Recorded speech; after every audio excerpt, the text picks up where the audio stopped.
Assalamualaikum warahmatullahi wabarakatuh. Salam sejahtera bagi kita semua. Perkenalkan, nama saya Siska Isa, MPMS 1D08056, kelas B, program studi agribisnis angkatan 2018 Universitas Bengkulu.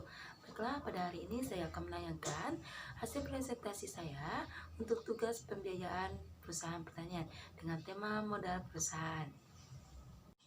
Baiklah, kita lanjut dengan jenis-jenis modal. Jenis-jenis modal ada dua. Yang pertama modal asing atau hutang, yang kedua modal sendiri. Modal asing itu terdiri dari hutang jangka pendek, hutang jangka menengah, dan hutang jangka panjang. Yang kedua modal sendiri itu terdiri dari modal saham, cadangan, dan keuntungan. Lanjut ke hutang jangka pendek. Hutang jangka pendek merupakan sebuah kewajiban keuangan suatu perusahaan yang harus dibayarkan dalam jangka waktu yang relatif singkat, umumnya kurang dari 1 tahun. Contohnya, kredit rekening koran, kredit dari penjual, kredit dari pembeli, dan kredit wesel. Kredit rekening koran adalah kredit yang diberikan oleh bank dengan batas plafon tertentu yang tidak diambil sekaligus tetapi sesuai dengan kebutuhan. Sedangkan kredit dari penjual adalah kredit yang terjadi jika terjadi penjualan secara kredit. Yang ketiga, kredit dari pembeli adalah kredit yang diberikan kepada perusahaan sebagai pembeli dari pemasok. Yang ketiga, kredit wesel adalah surat pengakuan hutang, yaitu kesanggupan untuk membayar sejumlah uang tertentu pada saat tertentu. Lanjut, hutang jangka menengah.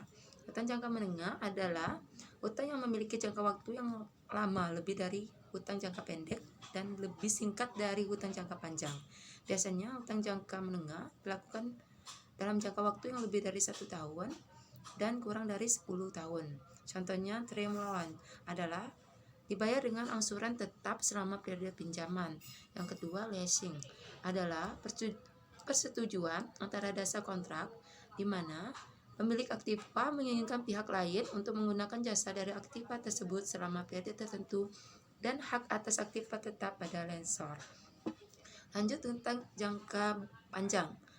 Hutang jangka panjang adalah perjanjian yang menimbulkan kewajiban antara peminjam dengan syarat antara peminjam dan kreditor bersepakat bahwa pihak kreditor bersedia memberi pinjaman dalam jumlah tertentu dan peminjam bersedia membayar hutang secara periodik.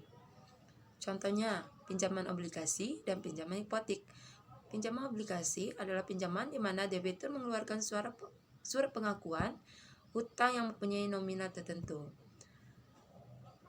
Dan selama masa pinjaman, debitur akan memberikan sejumlah bunga yang besarnya tetap.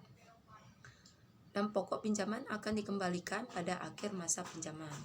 Sedangkan pinjaman hipotek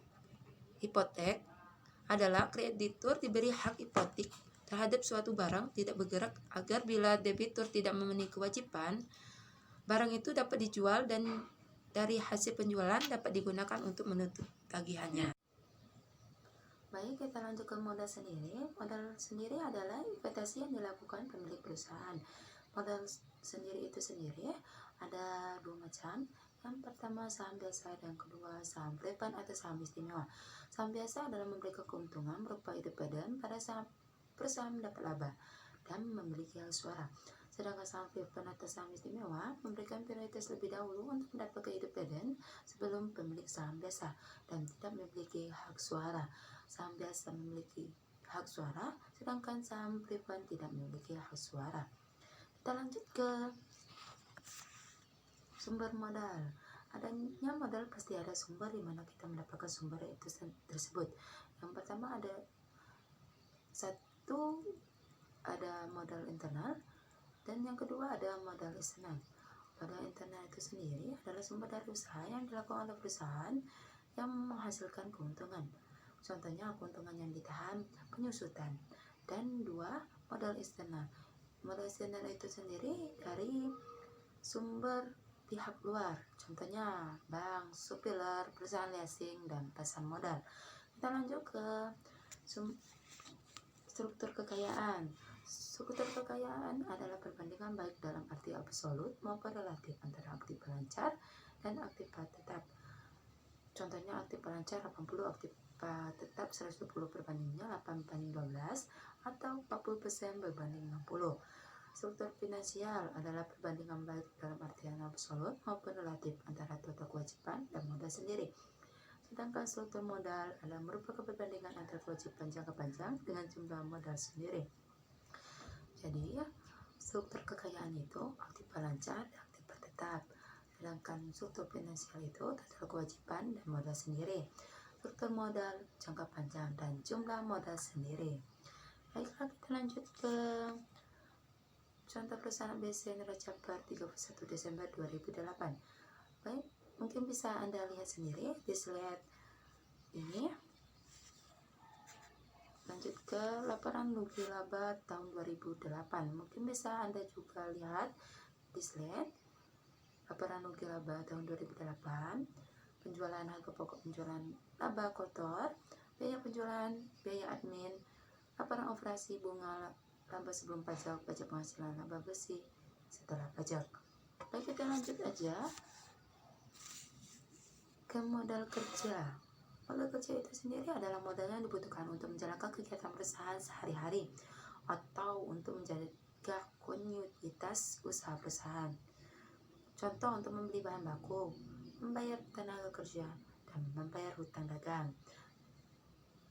Contoh konsep modal kerja ada 3, konsep kuantitatif, yang kedua konsep kualitatif, dan 3 konsep fungsional. Konsep kuantitatif, apa itu konsep kuantitatif?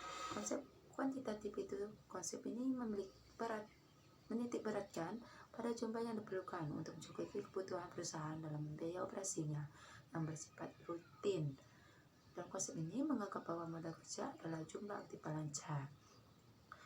Rumusnya total modal kerja sama dengan total aktif lancar.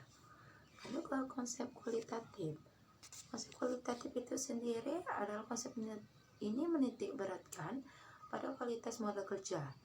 Dalam konsep ini, pengertian modal kerja adalah kelebihan aktif lancar terhadap hutang jangka pendek.